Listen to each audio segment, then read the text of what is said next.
বিয়ের সিজন তো পেরিয়েই গেল, আর আমার এখন আবার বেবি নানা চানা মশলা খাওয়ার ক্রেভিংস জাগলো। তাই নিজেই বানাবো ভেবে কাল রাত্রে কাবলি ছোলাগুলোকে জলে ভিজিয়ে রেখে দিয়েছি। সকালে উঠে ওই চানাগুলোকে নুন জলে সিদ্ধ করতে দিয়ে দিয়েছিলাম। আর অন্যদিকে বেবি নানের জন্য একটা পাত্রে খানিকটা ময়দা নিয়ে তাতে সুজি, টক দই, তেল, একটু গরম দুধ আর জল আর একটু নুন দিয়ে ভালোভাবে মেখে ঢাকনা দিয়ে রেখে দিয়েছিলাম। অন্যদিকে পেঁয়াজ, কাঁচা লঙ্কা, আদা, রসুন আর টমেটো দিয়ে একটা মশলা তৈরি করেছিলাম। আর সেই মশলাটা মাকে ভেজে দিতে বলেছিলাম, কারণ একা হাতে রান্না করা আর হাতে ফোন ধরে ভিডিও করা একসাথে কখনোই পসিবল না। এরপর ওই বাটা মশলার সাথে পরিমাণ মতো নুন, হলুদ, soya sauce, chana masala powder, গোলমরিচ গুঁড়ো আর জিরে গুঁড়ো দিয়ে সামান্য লঙ্কা গুঁড়ো দিয়ে দিয়েছিলাম। এরপর ভেতরে এসে দেখি এই অবস্থা।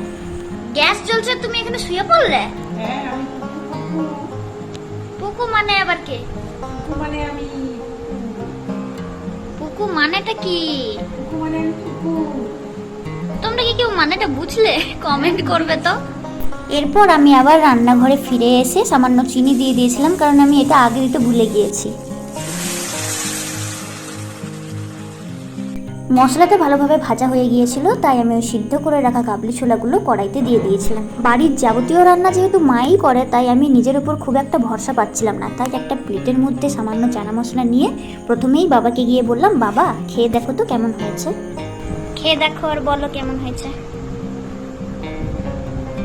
একটি কলে না গরম আছে।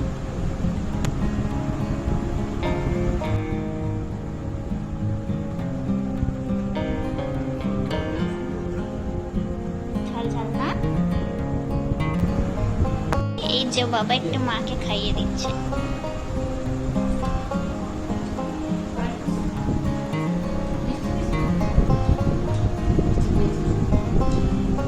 কেমন হয়েছে সেটা বলো, জোরে বলো, জোরে বলো।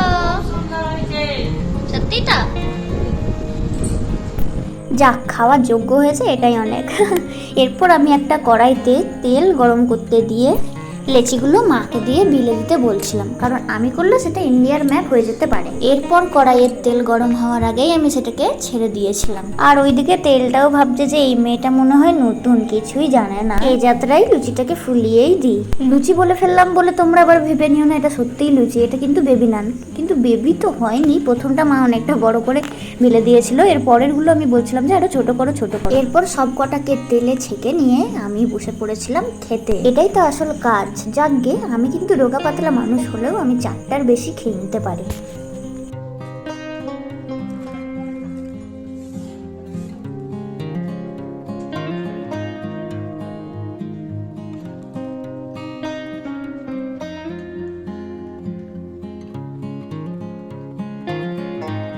ও মা, কি নিয়ে আসছো?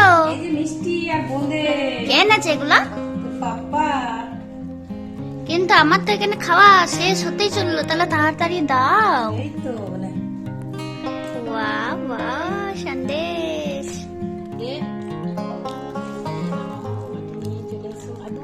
না না, তোমরা আমার এক্সপ্রেশন দেখে বুঝেই গেছো যে আমি হয়ে গেছি হ্যাপি হ্যাপি হ্যাপি। এরপর দেখি সন্ধ্যাবেলায় বাবা চিকেন নিয়ে চলে এসেছে। কি আর করা যাবে, সেটাকেও তো রান্না করতে হবে। তাই বেশি দেরি না করে মা তাড়াতাড়ি মাংসটাকে ধুয়ে নুন হলুদ মাখিয়ে রেখে দিয়েছিল, আর অন্যদিকে পেঁয়াজ, টমেটো আর আলু কেটে রেখে দিয়েছিল। আর এর পরের রেসিপি তো তোমরা সবাই জানো, যারা জানো না তারা কিন্তু শেষ সত্যি দেখেছেও। এবার মা যতক্ষণ মশলা আর মাংস কষাচ্ছিল, ততক্ষণ আমি অন্যদিকে একটু ভাতটা বসিয়ে দিয়েছিলাম। আর তোমাদেরকে একটা প্রশ্ন করে রাখি, তোমরা মাংস দিয়ে প্লেন ভাত খেতে পছন্দ করো নাকি মাংস দিয়ে রুটি খেতে পছন্দ করো? অবশ্যই কমেন্ট করে জানাবে। কিন্তু তোমরা দেখতেই পাচ্ছ আমাদের রান্নাঘরটা কিন্তু পুরোপুরি কমপ্লিট হয়নি। কি আর করব, এর মধ্যে আমাদেরকে রান্না করে নিতে হয়। কি করছো তুমি? তুমি প্রেসারে ঢালো।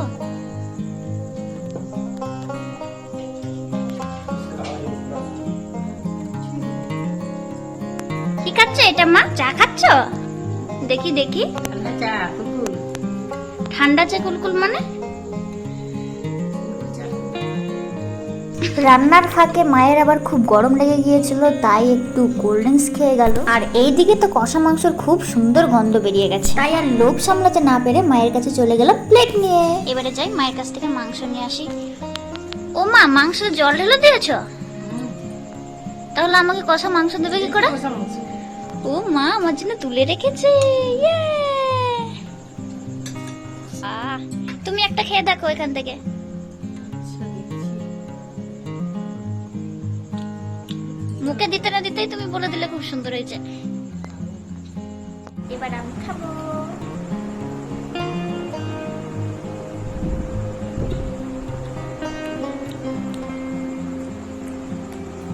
এরপরেই যাবতীয় কিছু কাজ করে নেওয়ার পর ঘড়িতে তো 10:30 বেজে গিয়েছিল, তাই আর দেরি না করে ডিনারে বসে পড়েছিলাম। সবার প্রথমেই আমি এক গ্লাস কোল্ড ড্রিঙ্কস জেনে নিয়েছিলাম, কারণ ভাত মাংস খাওয়ার পর এক গ্লাস কোল্ড ড্রিঙ্কস খেতে বেশ লাগে। আর মাকে বলে দিচ্ছিলাম আমার পছন্দ মতো মাংসের পিসগুলো দিয়ে দিতে, কারণ বাড়িতে তো আমি এখন একা, দিদিদের বিয়ে হয়ে গেছে, তাই লেগ পিস নিয়ে কাড়াকুড়ি করার কোনো চান্সই নেই। আর তোমাদেরকে একটা কথা বলে রাখি, মাংস হলে কিন্তু আমার আর কিছুই প্রয়োজন হয় না। ঠিক আছে বন্ধুরা, আমি ততক্ষণ এই ভাতগুলোকে শেষ করে ফেলি, আর তোমরা ততক্ষণ এই ভিডিওটিকে লাইক করে দাও। আর চ্যানেলে যারা নতুন তারা কিন্তু সাবস্ক্রাইব করে দিয়ে যেও।